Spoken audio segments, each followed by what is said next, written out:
Pre-calculus unit Q, lesson 5, linear and absolute value equations and inequalities. So equation, of course, is when you have an expression set equal to another expression, and inequality is when instead you have one of the inequality signs in between it. So a linear equation is one that can be written as mx plus b equal to 0. It has a single variable to the first power and any numbers. A linear equation has only one solution. So we would distribute the 2, distribute the minus 5, combine the like terms, and then move all of the things with x to one side, move all the things without the x to the other side. So here you would add the 9 to both sides, you would subtract the x from both sides, or the other way around, and then you would divide by that 19 to get this. There's only one solution. A linear equality is that one that can be written as mx plus b is less than 0, bigger than 0. Any one of those inequality signs. You solve it just like a linear equation except for one thing. If in solving you have to multiply or divide by a negative, you have to reverse the inequality symbol. The solution set will be a whole interval of real numbers. A double inequality has two inequality symbols with one expression in between the others. You're going to do the same thing to each part to solve it. And remember that if you have a less than b, then that means b is bigger than a. So if you have to swap signs, you also have to reverse the signs for that. So if I want to solve this linear inequality and draw a number line, again, I have to take all the x's to one side. So I could subtract 2x from both sides and then subtract 3 from both sides to give this. And then I could reverse that because I like to have my x's on the left, so I put the x over here, but you have to switch inequality symbol. Then you divide everything by 2 will give you this. Again, I don't need a whole number line. So the number that you want and one number below and one number above are on each side of that. And then 2 is included, so you're going to use a closed circle. And then this is everything to the right of that because it's bigger than that. In interval notation, that would be like this. This is a double inequality because it has two inequality signs. Again, I'm going to subtract 2 from all the parts, and then I want to divide by minus 3 on all the parts. Since I'm dividing by a negative, I have to immediately switch the signs. And again, we like to have less thans rather than bigger thans in inequalities if we can. So this minus 3 is really here, and then each one of these will switch. And that means that this x is in between the minus 3 and the 1. Minus 3 is not possible because there's no equal, so I put an open circle. This one is included, that I put a closed circle, which in interval notation is like that. Remember that the absolute value is given by whatever's inside here. You write that if that thing is bigger than or equal to 0. It's the opposite of that if that's less than 0. Properties of absolute value are that the absolute value, of course, is always bigger than or equal to 0. If I have a minus in the absolute value, it's the same as whether I have that or not. If I have the absolute value of two things multiplied together, it's the absolute value of each of them multiplied by, and the same is true for dividing. If I have them inside an absolute value, I can split them up. And these rules are only for positive numbers because if it's negative, it either everything will be true or none of it will be true.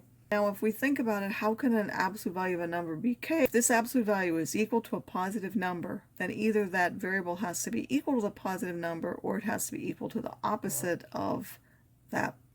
If the absolute value is bigger than a k, then it either has to be bigger than k or less than minus the k. And if the absolute value is less than k, then it has to be less than the k or bigger than the minus k, which will combine into this. It will be between the minus k and the k. This upside down u means and, as we saw in probability. This means or. This means it has to be in both of them. This means we are going to put them together into one set. This one is an or. This is an or. This is an and. So we could also write that using these two symbols. And the definition of the absolute value is really in terms of distance. So if I have two real numbers and I want to know the distance between them, that's simply the absolute value of their difference, and it really doesn't matter in which order. I can take the absolute value of either one, and the actual absolute value is just the distance between that number and 0. So if I want to use absolute values to get an expression equivalent to this one, well, we know that if we take a minus, 2 minus x is the opposite of x minus 2, and then this minus that's multiplied out in front is unimportant, so I can remove it and get x minus 2. If I want to solve this, the absolute value of x is bigger than 2.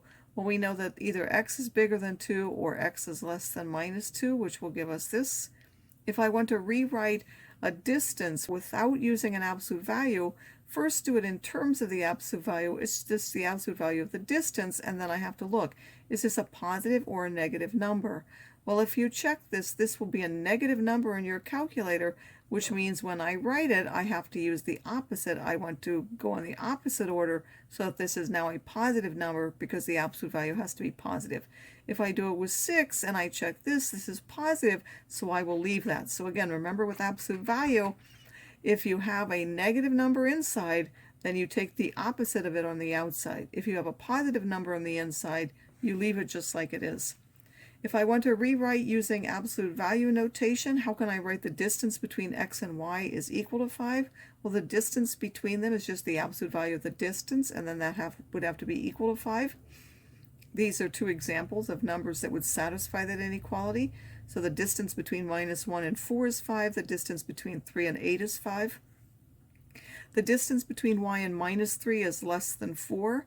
So the distance between y and minus 3 is y minus a minus 3, and then we want that to be less than 4.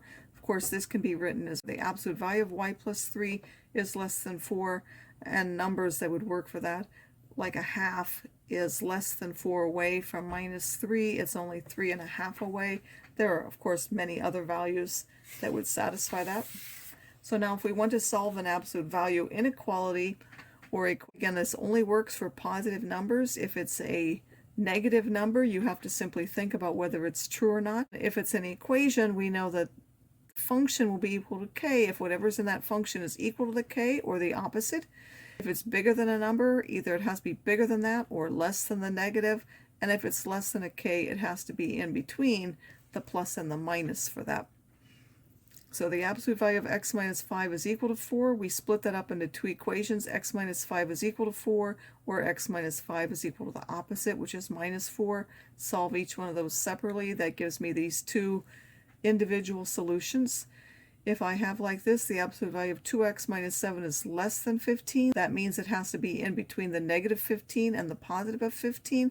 Then I would add 7 to each part and divide by the 2 to give me this, which we could write like this or put in interval notation as this. If I want to find all of the values x that are a distance of 3 or more away from 3, well, this is the distance away from 3 of numbers, and we want that to be more than 3. Again, to be more than 3, it either has to be more than 3 or less than the negative 3. We solve each one of those, and we graph separate regions on our graph because this is OR, and you will end up with this in interval notation. And we also know that absolute value functions can be rewritten as piecewise functions using their definition. Again, whatever's inside, it equals the same thing if whatever was inside is positive, and it equals the opposite of that if whatever you had was negative. So 3x minus 5, you just write 3x minus 5 if 3x minus 5 is positive, but you put the opposite of 3x minus 5 if 3x minus 5 is negative, and then you would solve this, which I've shown here. This one would be x is bigger than or equal to 5/3. This one would be less than 5/3. This one, of course, is 3x minus 5, and this one I can either write as minus 3x plus 5, or I could write it in the opposite order, 5 minus 3x.